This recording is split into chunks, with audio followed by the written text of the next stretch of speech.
اس لفظ جو ہے خاتم النبیین، اس سے دھوکہ دیتے ہیں۔ چونکہ اس دھوکے کا ایک قصہ مجھے بھی یاد ہے، کس طرح یہ دھوکہ دیتے ہیں۔ پہلے بھی 2-4 دفعہ بیان کیا، مگر ہو سکتا ہے ہمارے ساتھ کچھ نئے ساتھی ہوں تو ان کے لیے یہ بات بتانا چاہ رہا ہوں، ورنہ عبید اللہ بھائی کو اور مولانا قاسم صاحب کو پتہ ہے کہ ایک فوجی نوجوان تھا جس کی منگنی ایک قادیانی لڑکی سے ہو گئی، اور پھر یہ منگنی جو ہے یہ پیار محبت میں بدل گئی، گفتگو ہوتی رہی۔ تو اس لڑکی نے اس کو اس بات کا یقین دلایا کہ ہم نبی کریم صلی اللہ علیہ وآلہ وسلم کو خاتم النبیین مانتے ہیں۔ اس نے ایک انڈیا کا ان کا مربی ہے، مبلغ ہے بہت بڑا، اس کا نام برہان الدین ہے۔ اس سے میں نے بھی کہا تھا مجھ سے گفتگو کرے آ کر یوز آصف کے موضوع پہ، مگر اس نے بالکل ٹائم نہیں دیا۔ اس نے کہا جی نہیں، میں آپ سے گفتگو نہیں کر سکتا۔ تو اس نے ایک ویڈیو بنائی، اپنے لوگوں کے اندر کھڑے ہو کر بڑے زور سے، بڑے جلال سے وہ لوگوں کو بتاتا ہے کہ دیکھیں، قرآن پاک بھی اٹھا کے دکھاتا ہے اور کہتا ہے کہ یہ دیکھیں، یہ مکہ کا پرنٹ ہوا قرآن پاک ہے۔ پھر کلمے کی قسمیں اٹھاتا ہے کہ ہم نبی کریم صلی اللہ علیہ وآلہ وسلم کو خاتم النبیین مانتے ہیں۔ یہ مسلمان علماء جو ہیں یہ نعوذ باللہ جھوٹ بولتے ہیں، مولوی حضرات جھوٹ بولتے ہیں۔ تو اس طرح کی اس نے ایک ویڈیو بنا کے اپنے لوگوں میں اس بات کو ظاہر کیا کہ یہ جو علماء کہتے ہیں کہ قادیانی جو ہیں یہ ختم نبوت کے چور ہیں، ڈاکو ہیں، تو اس کو اس نے رد کرنے کے لیے وہاں پھر قرآن پاک کی بھی قسمیں اٹھائیں۔ تو وہ لڑکی نے وہ ویڈیو کہیں اس مسلمان کو بھی دی کہ یہ دیکھو، ہمارے تو بڑے بھی یہی کہتے ہیں۔ تو اس نے وہ ویڈیو سنی، سننے کے بعد وہ کہیں اپنے علاقے کے جو حافظ صاحب تھے، میں عالم تو نہیں ان کو کہوں گا، بہرحال حافظ صاحب ہوں گے، ان کو دکھائی، ان سے پوچھا تو ان کی تسلی نہ ہوئی۔ پھر وہ ایک اور کے پاس گئے، ان کو وہ ویڈیو دکھائی اور پوچھا، پھر بھی ان کی تسلی نہ ہوئی۔ انہوں نے کہیں یوٹیوب سے میرا نمبر لے لیا، تو مجھے کہنے لگے بھائی میں بڑا پریشان ہوں، یہ دیکھیں قادیانی تو کہتے ہیں ہم ختم نبوت کے قائل ہیں، ہم ختم نبوت کو مانتے ہیں، مگر ہمارے مسلمان علماء جو ہیں، جو ہمارے دلوں کی جان ہیں، جن کو سن کر ہم الحمدللہ گمراہی سے نکل کر صحیح رستے پہ آتے ہیں، وہ تو کچھ اور کہتے ہیں۔ تو اس نے کہا میں آپ کو ویڈیو بھیجتا ہوں، اس کو سنیے۔ جب اس نے مجھے ویڈیو سینڈ کی تو وہ آلریڈی میں نے پہلے ہی سنی ہوئی تھی، تو میں نے فوری ان سے کہا، میں نے کہا یہ میں نے ویڈیو سنی ہوئی ہے، میں آپ کی ساری بات سمجھ گیا ہوں، تو میں آپ کو سمجھاتا ہوں اصل معاملہ کیا ہے۔ ہو سکتا ہے وہ جو جن کے پاس گئے ہیں وہ ختم نبوت کا کام نہ کرنے والے ہوں، ان کو اس کا علم اتنا نہ ہو، مگر چونکہ ہم لوگ اس پہ بہت زیادہ ریسرچ کرتے ہیں، ہماری قادیانیوں سے گفتگو ہوتی ہے، ہم علماء کے ختم نبوت کے حوالے سے مختلف قسم کے لیکچر سنتے ہیں، حضرت کے مقالے میرے پاس کتابی شکل میں پڑے ہیں، ڈاکٹر سعید عنایت اللہ مکی صاحب کے میں نے پڑھے ہوئے ہیں، اور بھی میں نے بہت ساری کتب ختم نبوت کے حوالے سے پڑھی ہیں۔ تو میں نے کہا میں سمجھ گیا۔ میں نے کہا مجھے آپ بتائیے، آپ بچپن میں کہیں نہ کہیں مسجد میں یا مدرسے میں آپ قرآن پڑھنے گئے ہیں؟ کہنے لگے جی بالکل بچوں میں نے قرآن پڑھا ہوا ہے۔ تو میں نے کہا آپ کہیں پروگراموں میں گئے ہوں، کہیں سنا ہو ختم نبوت کی کانفرنس کے حوالے سے؟ تو میں نے کہا تمام مسلمانوں کا عقیدہ ہے کہ یہ جو لفظ ہے خاتم النبیین، اس کا مطلب کیا ہے آپ کے پاس؟ تو مجھے کہنے لگا جی اس کا مطلب ہے کہ حضور آخری نبی ہیں۔ میں نے کہا بالکل ٹھیک ہے۔ میں نے کہا آپ نے بچپن گزارا مسلمانوں میں، اور میں نے اپنا بچپن گزارا قادیانیت میں۔ آپ کو خاتم النبیین کا جو مطلب بتایا گیا وہ یہی بتایا گیا کہ آپ آخری نبی ہیں، آپ نبیوں کے ختم کرنے والے ہیں۔ کہنے لگا یا صحیح ہے۔ میں نے کہا مجھے بچپن سے جو مطلب بتایا گیا اس لفظ کا، وہ یہ بتایا گیا کہ حضور سب سے افضل نبی ہیں۔ مجھے کبھی بھی زندگی میں کسی قادیانی نے یہ نہیں بتایا کہ لفظ خاتم النبیین کا مطلب یہ ہے کہ حضور آخری نبی ہیں۔ تو میں نے کہا بس یہی فرق ہے، جب اس نے آپ کے سامنے نام لیا لڑکی نے، تو آپ کے ذہن میں تو وہی آیا جو آپ کو علماء نے بتایا۔ کہنے لگا او ہو اچھا، اب مجھے بات ساری سمجھ آ گئی کہ یہ لفظوں سے ہیرا پھیری کر رہے ہیں، یہ لفظی دھوکے ہمیں دے رہے ہیں۔ میں نے کہا بالکل آپ پہنچ گئے ہیں طے تک، اب کرنا کیا ہے؟ میں نے کہا اب آپ ایسا کریں، دوبارہ جب اس سے بات ہو تو اس سے پوچھے کہ جی حضور نبی کریم صلی اللہ علیہ وآلہ وسلم کو ہم بھی خاتم النبیین مانتے ہیں، اب تم مجھے یہ بتاؤ اور اپنے آسان الفاظ میں مجھے یہ بتاؤ کہ کیا تم حضور کو، حضرت محمد مصطفیٰ صلی اللہ علیہ وآلہ وسلم کو ہر لحاظ سے آخری نبی مانتی ہو؟ اور اس کو میں نے کہا کہ تم نے اسے یہ کہنا ہے کہ ہمارا عقیدہ یہ ہے کہ اللہ تعالیٰ نے جتنے نبی بنانے تھے وہ بنائے، یعنی پیدا کیے، اور نبی کریم صلی اللہ علیہ وآلہ وسلم کو جب آپ نے مبعوث فرمایا تو ان کے ذریعے اعلان فرما دیا کہ اب دنیا میں کوئی بھی نبی پیدا نہیں ہوگا، اب دنیا میں کوئی بھی ایسا شخص یہ اعلان نہیں کر سکتا کہ مجھے اللہ تعالیٰ نے حضور کے بعد نبوت عطا فرمائی ہے، اور جو ایسا کرے گا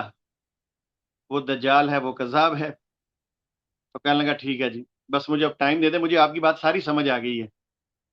لو جی 2 دن کے بعد اس کا مجھے فون آیا تو بڑا خوش، میں نے کہا کیا ہوا؟ کہنے لگا جی میں نے جیسے آپ نے کہا تھا ویسے ان سے جا کے پوچھا تو وہ خاتم النبیین تک تو مان گئی، مگر جب میں نے اگلا اس کے سامنے رکھی بات تو وہ چپ ہو گئی، خاموش ہو گئی۔ تو پھر میں نے پوچھا اب کیوں نہیں بول رہی؟ تو کہنے لگی نہیں، ہم تو مرزا غلام قادیانی کو اللہ کا نبی اور رسول مانتے ہیں، اور اگر ہم ان کو نبی صلی اللہ علیہ وسلم کو آخری نبی مان لیں تو پھر مرزا قادیانی کی نبوت کہاں جائے گی؟ اس نے کہا اس کا مطلب ہے پھر تم مجھے اس لفظ سے دھوکہ دے رہی تھی، اور وہ تمہارا جو بڑا مربی تھا جس کی ویڈیو بھیجی تھی برہان الدین انڈیا کا، وہ بھی اس لفظ سے دھوکہ دے رہا تھا، قرآن پاک پکڑ کے دھوکہ دے رہا تھا۔ اس نے ایک دفعہ بھی پوری ویڈیو میں یہ نہیں کہا کہ ہم رسول اللہ صلی اللہ علیہ وآلہ وسلم کو ہر لحاظ سے آخری نبی مانتے ہیں۔ تو میرے بھائیوں، بات صرف اتنی تھی کہ یہ واقع ہی اسی طرح دھوکہ دیتے ہیں، اور ان کا تو جو کلٹ ہے یہ سارا دھوکے پہ چل رہا ہے۔ یہ اپنے لوگوں کو بھی دھوکہ دے رہے ہیں، ہمیں کیا دھوکہ دینا انہوں نے، ہم تو اس دھوکے سے آگاہ کرنا چاہتے ہیں عوام کو۔ تو میرا ایک چھوٹا سا واقعہ تھا، میں نے کہا بتا دوں لوگوں کو۔ ہمارے ساتھ اس وقت اسٹوڈیو میں الحمدللہ ثم الحمدللہ مجھے اس بات کی بڑی کل کی خوشی ہے، اتنی خوشی ہے کہ میں یقین کیجئے کہ پھولے نہیں سما رہا، اتنی خوشی مجھے کہ کل ایک ایسے شخص ہماری اسٹریم میں آئے جو کشمیر کے رہنے والے تھے اور جسٹس تھے، اور انہوں نے جب یہ کہا کہ مولانا قاسم صاحب کی تو کیا بات ہے، یقین کیجئے میرے دل کو ٹھنڈ پڑ گئی۔ آہا ہا، سبحان اللہ، اللہ نے ایسے ہیرے ہمارے ساتھ جوڑ دیے ہیں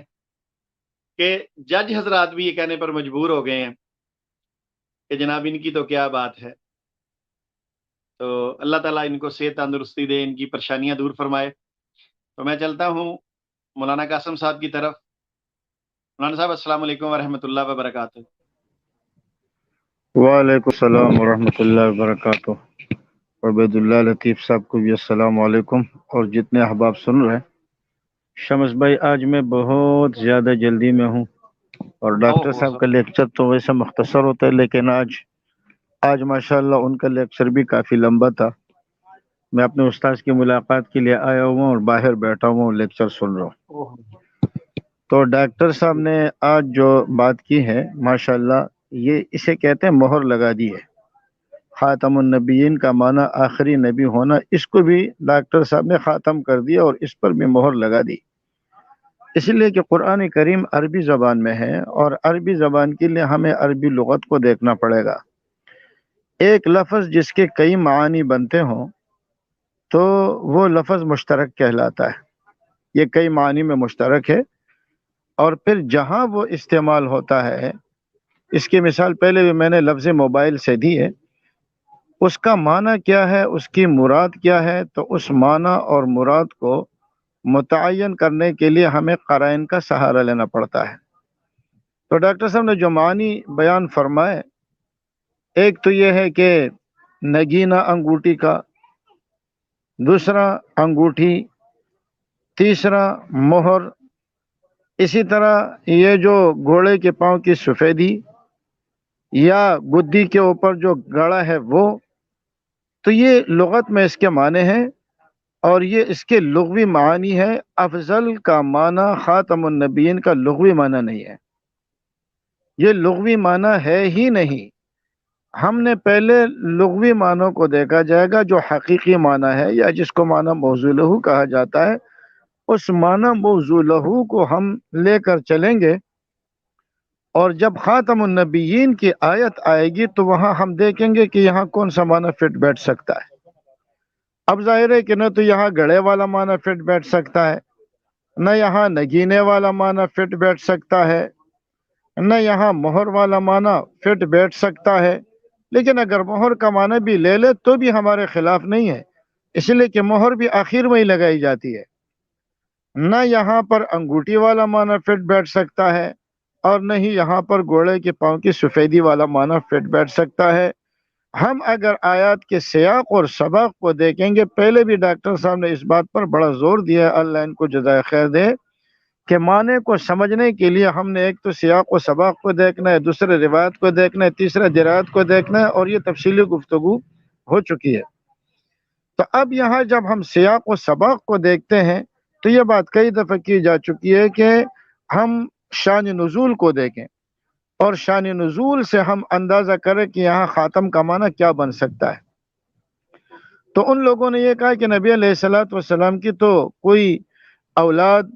وہ بلوغ کی عمر کو پہنچی ہی نہیں ہے، جب پہنچی نہیں ہے تو آپ علیہ الصلوۃ والسلام کا نبوت کا سلسلہ ختم ہو جائے گا۔ پھر جب دیکھا کہ ایک بیٹا ہے جس کو متبنہ کہا جاتا ہے، اور اس متبنہ سے ان کے لیے ممکن ہو سکتا ہے کہ یہ جن کو ہو سکتا ہے کہ یہ ان کے منصب کو سنبھالے، تو اس منصب کو بھی اللہ نے فرمایا ما کان محمد ابا احد من رجالکم، تو اشکال آیا کہ پھر تو آپ علیہ الصلوۃ والسلام کا دین یہ آپ کی وفات کے ساتھ مٹ جائے گا، اور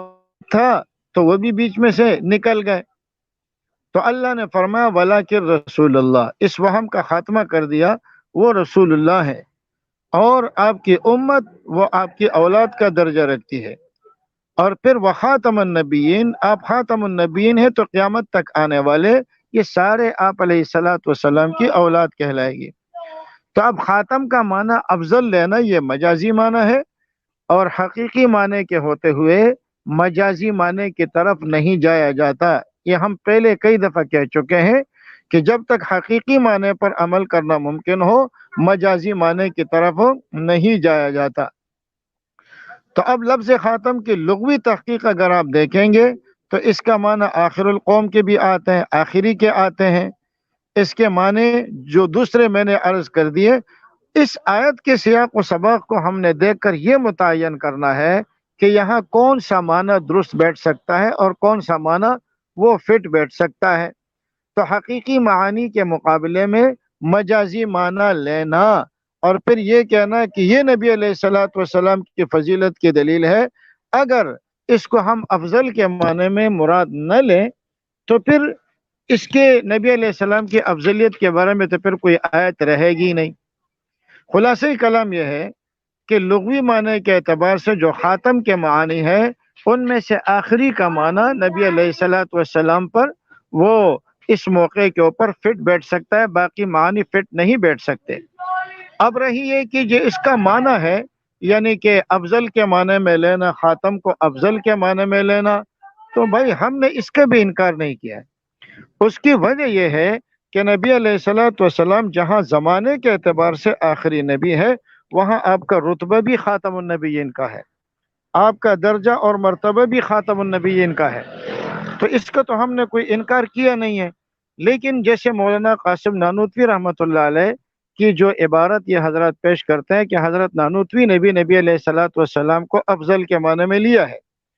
اور وہ جو کتاب ہے حضرت کی تحذیر الناس،